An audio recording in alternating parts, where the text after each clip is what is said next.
Hello everyone, my name is Jen and welcome to the Book Refuge. And are you ready to talk about Outlander? Because I'm ready to talk about Outlander, okay? Okay. Season 6 of Outlander is about to come back to Stars. It will be back on Sunday, March 6th or the night before if you have Stars TV. And I wanted to do some content to hype us up going into it. And so I will be collabing with two of my friends here on Booktube who also love the Outlander books and the TV show. And I'm so excited. And this first video that I'm bringing you today is going to be ranking all of the big Outlander books. So the main 9 books. We're not including the novellas, the short stories, or the Lord John stories, just the big 9. And I'm going to be ranking them and telling you, from my least favorite to my most favorite. And when I say least favorite, I literally mean least favorite. Because these are all favorite, not like one I hate to one I love. I love all of these. And kind of my criteria for ranking these came down to what my favorite storylines in each one are. That's how I kind of chose to rank it. Because for me, this is all one big saga. And one of the complaints of a lot of people is that each book itself doesn't really have a rising and falling action as much. There's not really a beginning, middle, and end. For a few of them in the beginning, I definitely think there are. In the first 3, there really is, and maybe even 4, there really is a beginning, middle, and an end of them. But for the most part, these are all just an ongoing saga of the Frasers, the Mackenzies, and the other people that we interact with, and I'm okay with that. I know for some people there are reasons why they've given up on the series because of that, or aren't as in love with it as me, and that's okay. That's fine. That's cool. But with this video, yes, I'm going to rank them from least to most. I'm going to use my beautiful bookends. These are some that I got these. I ordered these from an Etsy shop. They're always holding them up. This is normally my Outlander shelf, but we brought it down a little bit here, and I will be ranking them. So like I said, I'll basically just tell you how I feel about the storylines happening in them, and some of the first ones I'm going to mention, I don't have as much to say. I'm not planning for this video to be a huge, long one. If you would like to know my more in-depth thoughts about each book, I have detailed reviews of all 9 of these books. I have a playlist, an Outlander playlist. I've reviewed every single one, ranging from 30 minutes to almost 2 hours. So if you really want my more in-depth thoughts on each books and the character arcs and everything that's happening, you can look there. This is more just for fun, a quick video, maybe draw some new people into the channel that don't know how much I love Outlander. So let's just get going. Like I said, or I believe I mentioned, I am collabing with my friend Taji from Taji Huang, and so I will have her video linked down below, or I will point us to it as soon as she gets hers made, so you can go and check out what her thoughts are on the books, because Taji actually just read all of these books before the 9th one came out. She read them all, I think starting in the beginning of November, or maybe even October, she read all of them straight through, and I had so much fun, listening to her theorize about things and talking with her about it, and so I knew that I wanted to discuss it with her. So 2 other things to point out before we get started. I have my Jamie pin on. It says King of Men, and then I'm wearing my shirt, which you won't see because I sit below here, but it says Claire and Jamie and Bree and Roger and Murta on my shirt. I got it from Etsy. It was cool. So let's get started, okay? We're gonna do this, and so from least to favorite. Okay, so my least favorite, but still very good, is actually going to be, for me, Dragonfly and Amber, okay? Also, I'll show all of these, they're very much marked up, because when I did my reread of these and did my reviews, I took a buttload of notes. So these all are very marked up and everything. Yeah. And again, it's not that I have any big hate for this book. For me, this is one of the most angsty in the series, I feel like. We're still, the only POVs we get in this one is Claire or Roger. We start this book with the 20-year jump ahead. I think this book is very difficult for a lot of people because of that, because we've just fallen in love with Jamie and Claire again together, and then we learn that they've been separated for 20 years. you don't know if he's dead or alive. We assume that he is, because otherwise, you know, there wouldn't be all these more books left. But I can't imagine what it was like the very first time someone read this book, you know, because I have the you know, value of I didn't start reading this series till 2016, so I always knew that Jamie was going to be okay. But one of the reasons why I didn't start this series for so long, like, honestly, I had looked into the series first, I think in like 2013 or 14. I think whenever Written in My Own Heart's Blood was coming out, I had like looked into the first one because I'd heard some buzz that there would be a TV show coming. And I read the back of Outlander and I was like, oh, cool. But then when I read the back of this book and saw that they were separated for 20 years, being a romance reader, I was like, fuck off. No, thank you. But I thankfully by then I had started the TV show by the time I started reading these books, and I was like, they're going to be okay. We're going to be okay. So this one is just very angsty, and I feel like some of the worst things happened to Jamie and Claire in this book. You know, the loss of their child, the like starvation they go through with the Jacobites, the failure of the rebellion, having to deal with Blackjack some more. It is just, there are very few bright spots in this book, and it was very hard to handle. I really do love Roger in this. I don't really like Bree yet in this. We don't see a ton of her. I remember a lot in the beginning being like, was this stupid brat, like, worth it? Which is a horrible thing to say. But my first time through, I didn't have a lot of love of Brianna, and this was just hard for me to have seen Claire, you know, not have got to live out her potential romance with Jamie for all that time. So this is probably my least favorite. I still think there are many wonderful things in it, but you know, we got to start somewhere. So we'll start right there. Now this one, I was actually shocked that this one was as low as it was for me, but when I started this ranking, I knew what my least favorite was, and I knew what my like top 3 were, and then it was just kind of like I said, looking at the plot lines to decide where the others went. And for me, number 8 on my list is actually Voyager, which this was a weird spot for it to end up for me.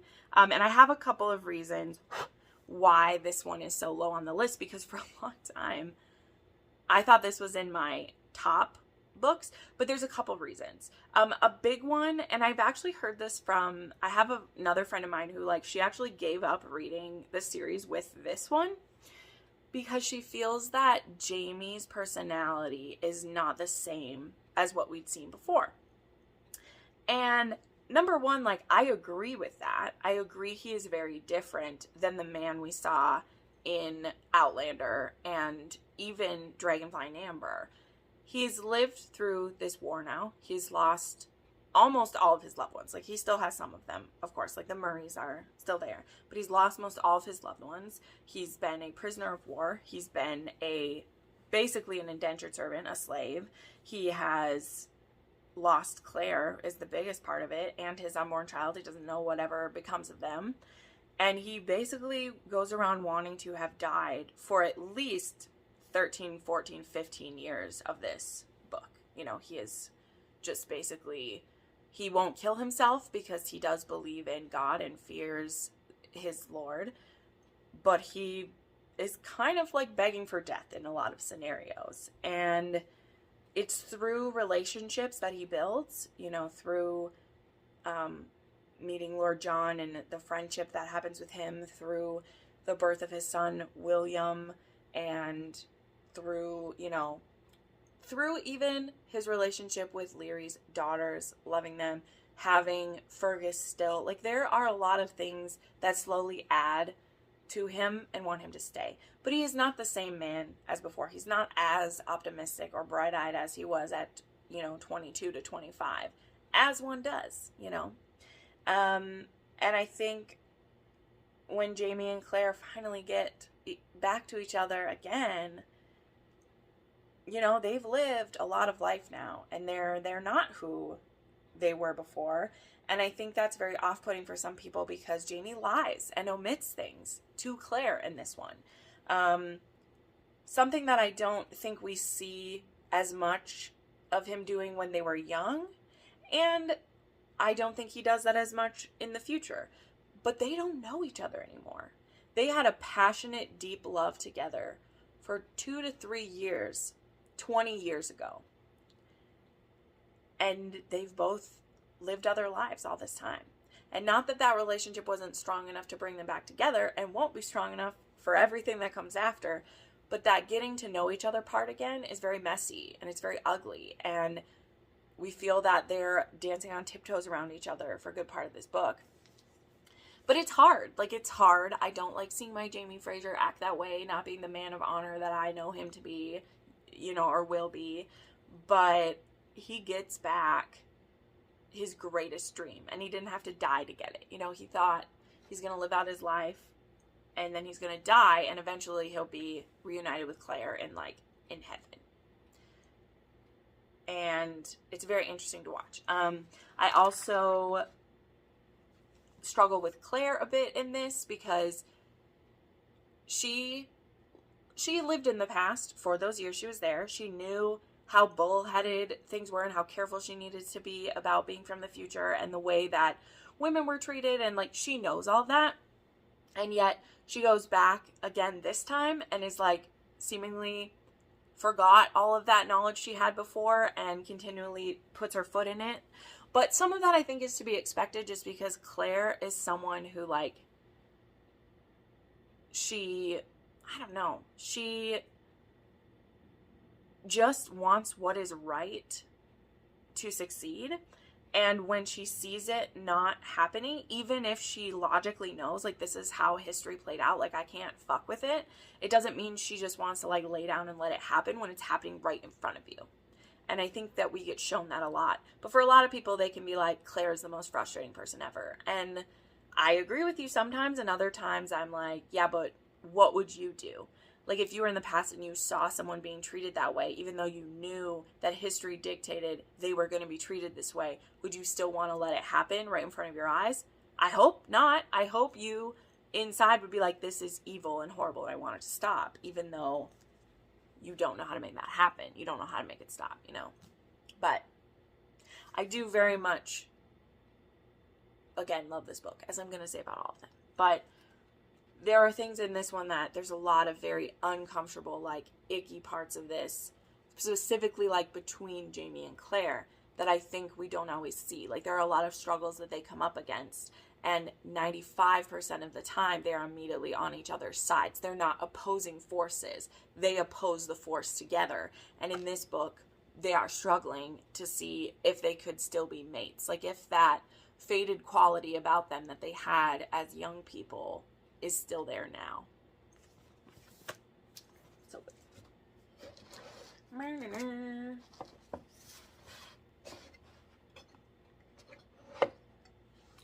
all right, number 7 for me is The Fiery Cross. This was another one, like, oh, and we're already into, like, there are parts that I love so much. So we're already like, I really love this book, but it's number 7 out of my 9 here. And I don't know, like, it's, for this one, it's hard to pinpoint because, again, there are parts that I love.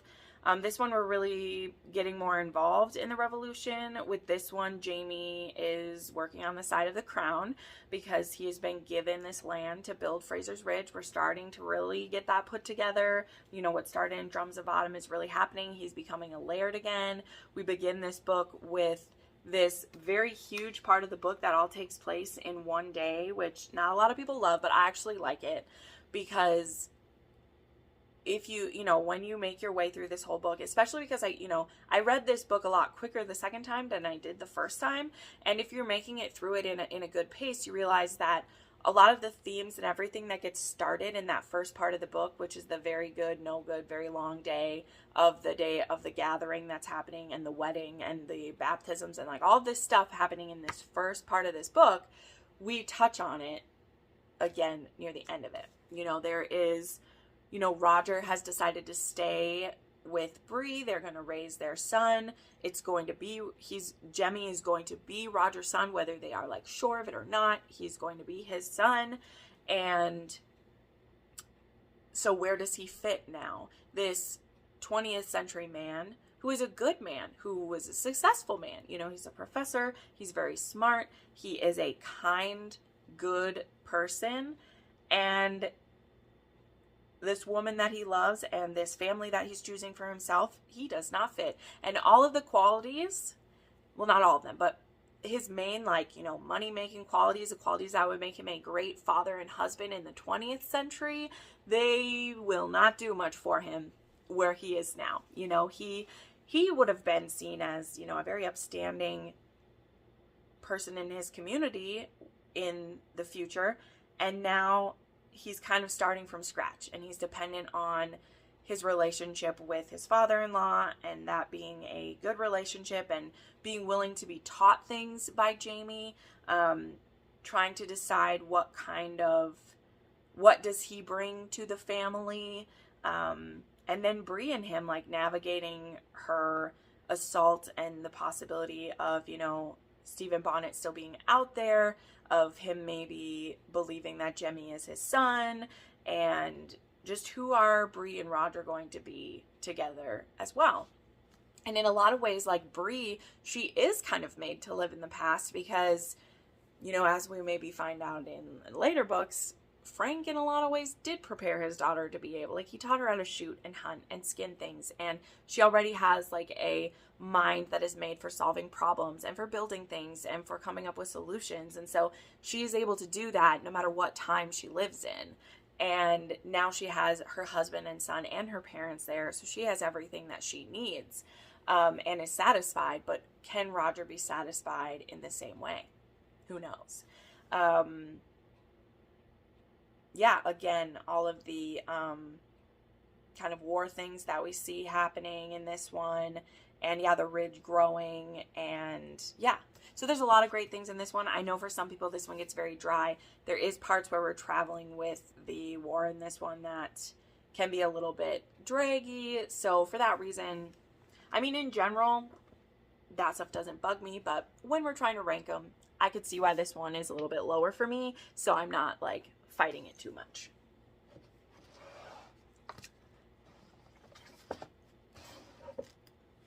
Okay, my number 6 out of 9, and again, this is already, like, super hard because there's so many great stuff. I have An Echo in the Bone. There's so many great things in this one. It's so hard. But I put this one here. I mean, it's hard to say why it's there. Let me just say some of the things that I like about this one. We go back to Scotland in this book. We say goodbye to Ian Sr. We kind of wrap things up with Leary in this. We bring Jenny back to the United States with us now to leave her oldest son and his wife in charge of Lollybrock. She doesn't want to be there and be in the way of her daughter-in-law, and she also wants to get away from the memories of Ian. There are some absolutely, like, gut-wrenching scenes in this where Jenny and Jamie are reminiscing about Ian, and he is someone we don't see a lot of in the series as a whole, you know, because we're not in Scotland for a lot of this series.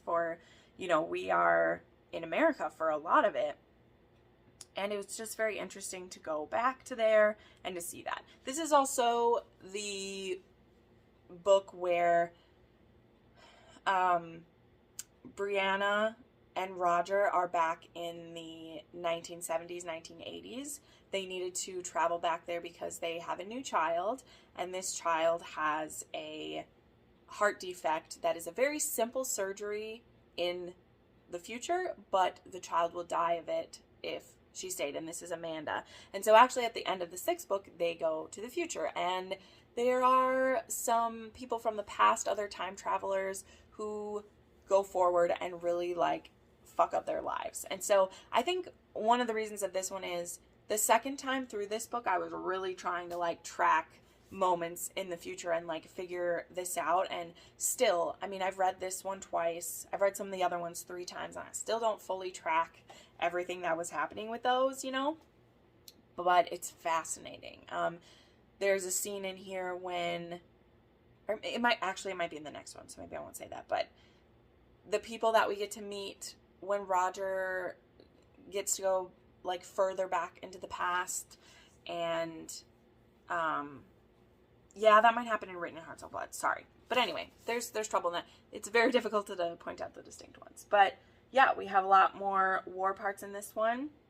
We get introduced to some more, like, new characters in this one, and also near the beginning of this one, we were dealing with a lot of the fallout from Breath of Snow and Ashes. So, yeah, there was a lot of transitions that happened in this one, I think would be best. And then, of course, this one has kind of a very dramatic ending of Claire is married to Lord John. I believe that happens right at the end of this one. And we believe that Jamie dies on his way back to America, because there's a point where we get split because Marcelly is having a baby, and they want Claire to be there because they're one of their previous children. It was a very tough birth, and so Claire goes back with Ian, and they go back before Jamie and Jenny do, and Jamie stays to help Jenny finish up what she needs before coming back. And the boat that Jamie and Jenny are supposedly on goes down, and so Claire is told that Jamie's dead. She refuses to go back to the future, which is what he always told her to do if he were to die.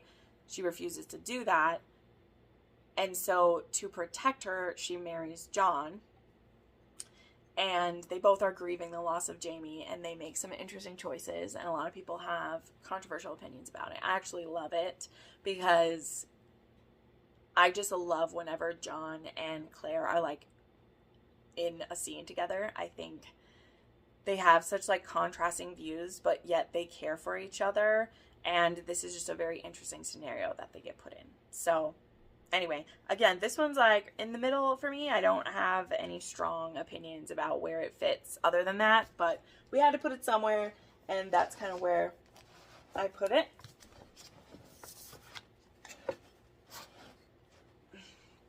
Then, man, it's getting tougher now. Then, at my number 5 spot, I actually have Written in My Own Heart's Blood. Written in My Own Heart's Blood. Yeah, Moby, as the lady calls it. This one, we're starting to get where, like, these whole second half, this was so hard to choose. This book was, you know, for the longest time, this was, like, the ending for me. Because I read this 4 or 5 years ago, and that's how long I was waiting for book 9. And this book just moved me so much. I loved this book. I loved the reconnection of Jamie and Claire. It's kind of been the biggest rift between the two of them since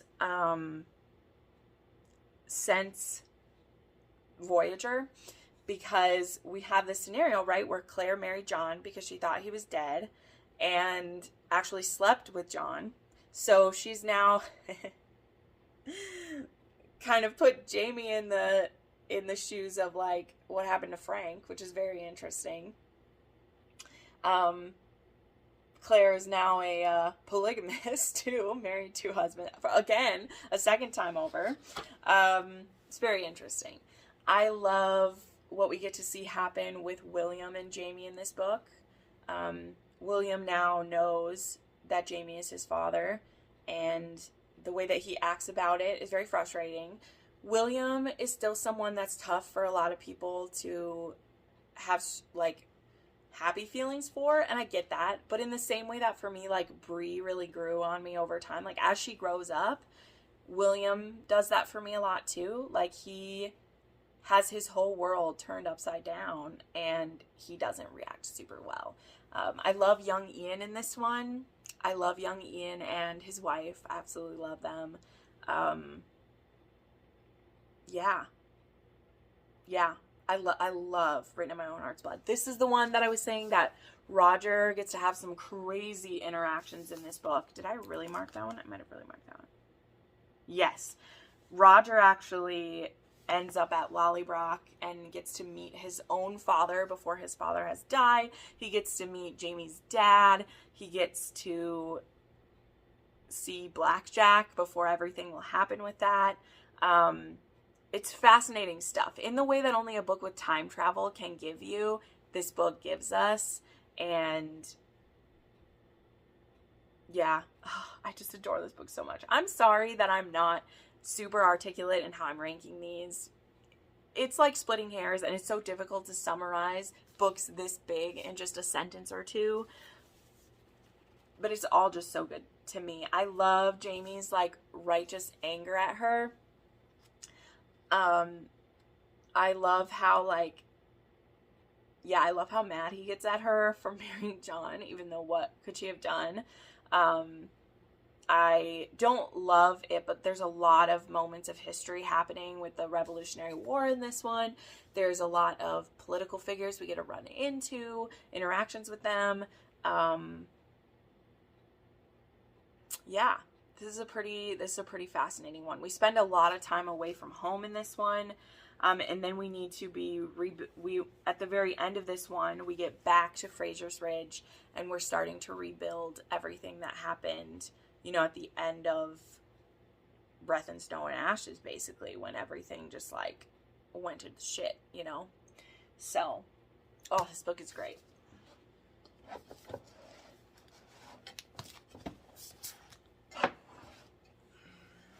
Okay. Top 4. All right, so my number 4 place is actually Go Tell the Bees That I'm Gone. And these last 4, I've said this the whole time, but these were the hardest to put in place because I have a passionate reason why each of these is like a favorite for me.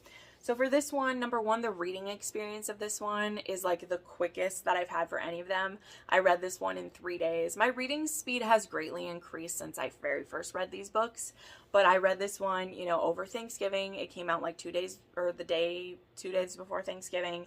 I went home to visit my family. I have a reading vlog for this as well as a deep dive into the story, and there were so many things that I loved in this one. We have the family is all back on the ridge together. Brianna and Roger and the kids have made it back safely from the future and the past. They've made it to Lollybrock. So Jamie and Claire get their grandkids back. It's so beautiful. We're rebuilding the ridge. We're getting new things set up. We have new families that have come, but we also have a lot of conflict on the ridge. Jamie's willing to give anyone a place to live there as long as they, you know, are supportive of the community. And we end up getting some loyalists who are staying there, and it puts us in some sticky positions later on. Jamie goes through at least 3 of his 9 lives in this one. Oh, we get real close a couple of times. Like, I know that Diana wouldn't do that to me yet, but there was a time in here where it was as close as I possibly thought we could get without losing him. Like, even more so than it was in, like, the Fiery Cross when he has an incident. I thought he was done for. This was also one of the first, well, I'd felt it at moments in the other books, but this was one of the first times where I legit was worried for, like, I feel the age of Jamie and Claire. Like, I'm feeling how old they are. Their bodies have been through so much. They've lived through so many experiences. They seem tired sometimes. There's so many heavyweights. Bree and Roger, again, I love seeing them be back there again. They have some very interesting adventures in this. Lord John is dealing with a lot in this one that I think will lead us through into the last book. He is in a pretty dangerous scenario with someone else who is a time traveler who is trying to make it so Britain wins the Revolutionary War. And it's terrifying what that could mean. Was not expecting that to be a huge plot point from Diana.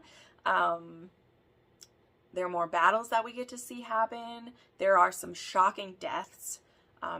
Not a death of a main person at all, but there was specifically one death of someone on the ridge that I was shocked. It was so abrupt and brutal, and oh my god, it was agony. Like, it was agony to have it happen.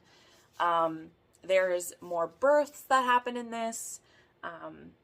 Yeah, I love Ian's storyline in this one. Yeah, this was such a great experience to read through it, and I can't wait to do a reread of this one and like annotate it, because all my others are annotated. I didn't annotate this one because I was reading it mostly on like ebook and with my family there, but there were so many great moments in this one as well. And hopefully we don't have another 7 years to go, but even if we did, I will wait for them patiently, mostly patiently.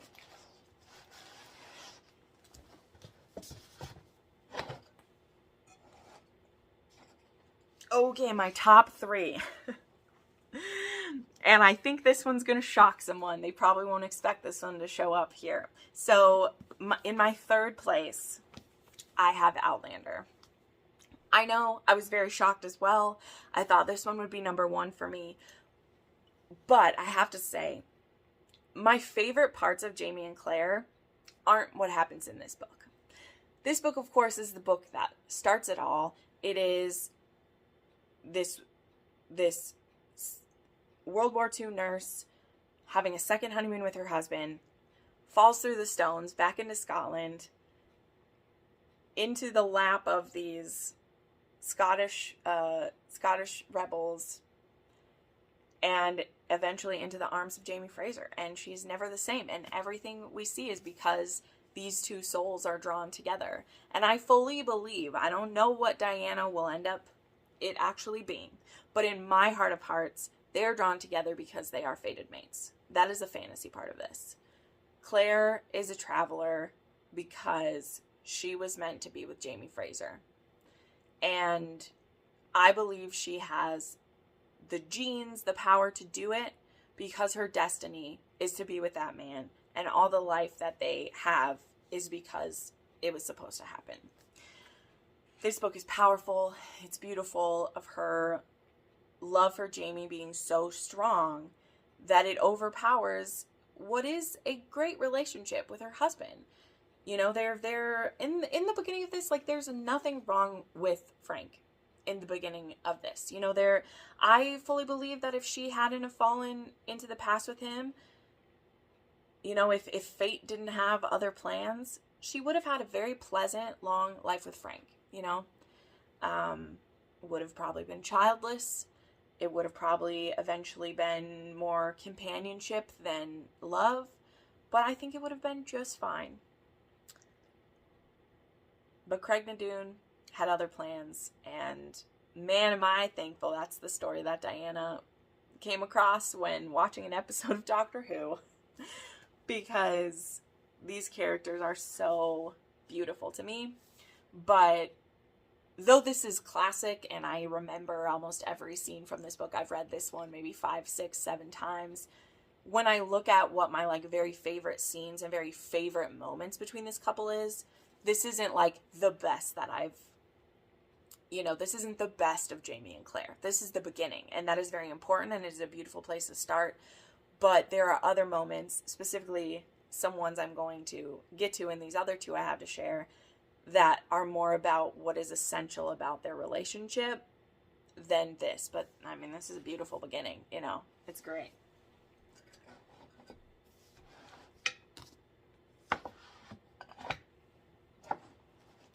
All right, the top 2. So, in second place for me is A Breath of Snow and Ashes, which is going to be very shiny. So I'm going to show it to you, and then I'm going to put it up there. So you can tell also why I'm hyped and a little nervous for season 6 of the show. Especially because we're getting less episodes for this one than we have for some others. No, don't be sassy now. There we go. This isn't working. There we go. I don't know what's happening. There we go. So, A Breath of Snow and Ashes is in my second place, and this one has some of my favorite moments in the whole series, bar none. The main moments I love the most is not the assault of Claire, but the aftermath of that and the conversations it leads to between, Claire and her daughter, but most Claire and Jamie, and him being able to be there for her because he has been raped himself, him being able to not try to justify to her or try to explain it away, but just to be her rock, to be her punching bag if she needs it, or her scratching post, as happens in it.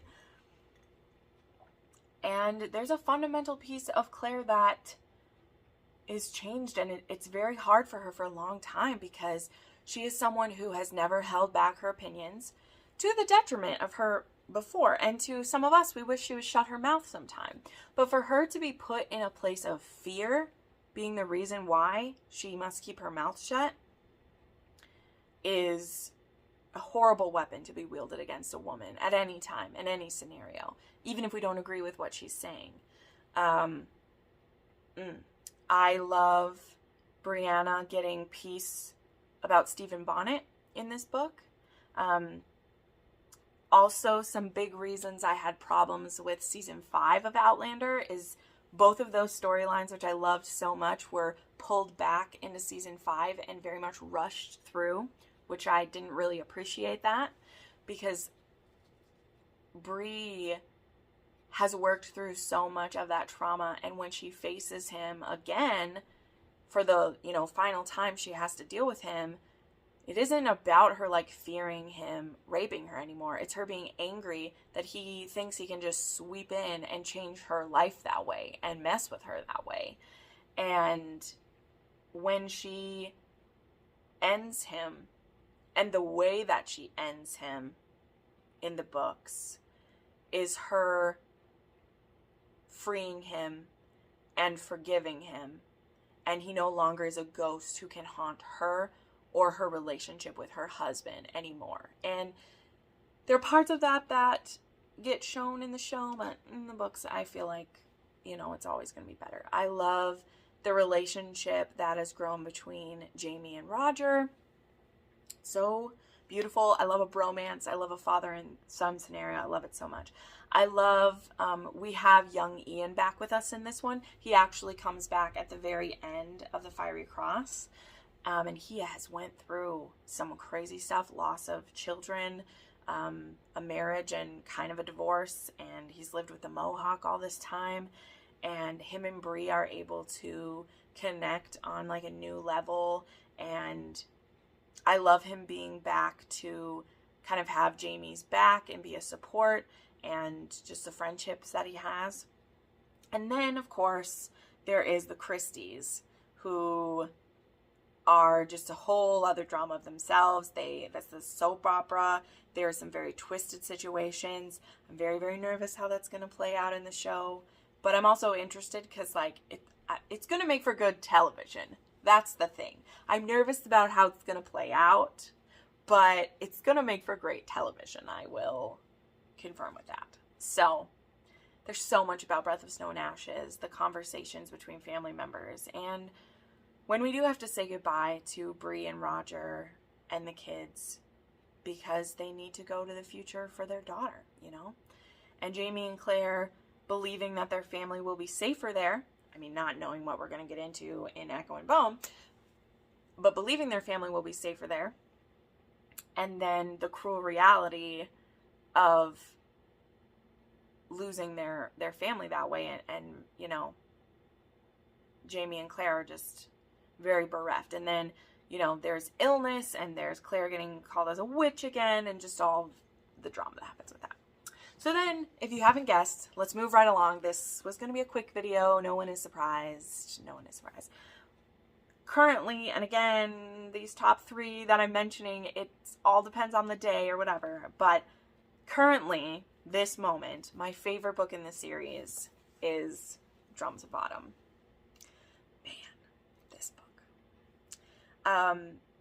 I love this book so much because a lot of the stickiness and uncomfortableness of Voyager between Jamie and Claire, Claire is sure that she's staying with him.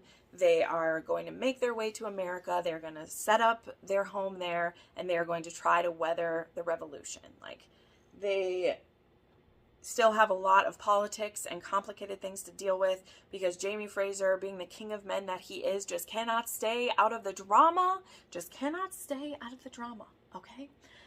Brianna and Roger, they have some amazing scenes, and something that I will never forgive the show for, like I will always hold it bitter, is the way they make Roger seem like a petulant child sometimes when dealing with Bree.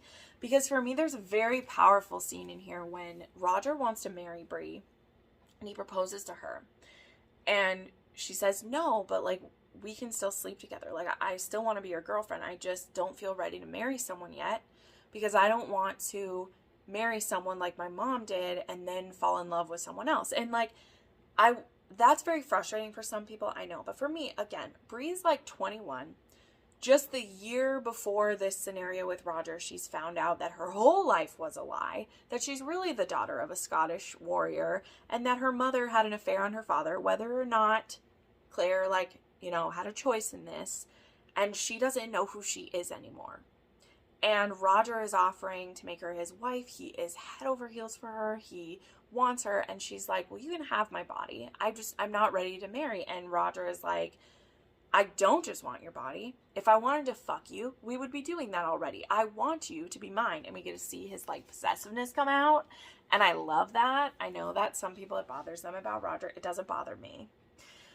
Their fight that they have when they're actually both in the past, because now she's trying to rescue her parents and he had tried to make these decisions without her. Not a great decision, Roger. Not a great decision. And all the trouble that comes with it. But Bree finds her parents. She meets her father. And they have a very, like, their relationship is not smooth, you know, especially when she finds out what happened to Roger, which, you know, Jamie may have jumped to conclusions, but this is a possessive, loving father. And if you'd found out your daughter had been raped, and we're pretty sure that was the guy who did it because someone said that's the man I saw go in, and she came out crying afterwards, I would probably beat the shit out of him too. Like, we're lucky that they didn't kill him, you know? I love all the characters we meet in America. I love when the ridge starts to get built and Jamie is finally getting to be the laird that he was meant to be. He wasn't able to be that in Scotland because he was a fugitive.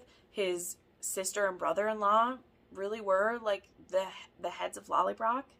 And he's getting to make Fraser's Ridge his own and be who he's going to be and make the name that he's making for himself that people will remember and put down in the history books, you know? And yeah, and by the end of this book is when, you know, all the family is there. And I don't know, this one, I love when Bree meets Lord John. I love when Lord John, when Claire and Jamie are still trying to put it together and like William and John come to visit. I love Ian and Rollo. I love the natives that we become friends with and the natives that we have contention with, and all that stuff is history, and some of it is hideously ugly. A lot of the parts are, but no parts are parts that we should forget, because the things that we did badly, we should remember them and do better, and the things that we did well, we should be proud of ourselves for. You know, it's all of that is uncomfortable and messy. But I love Jamie and Claire getting to spend time at peace and building their home, and Claire becoming the healer she's meant to be. And yeah, this book is my favorite right now.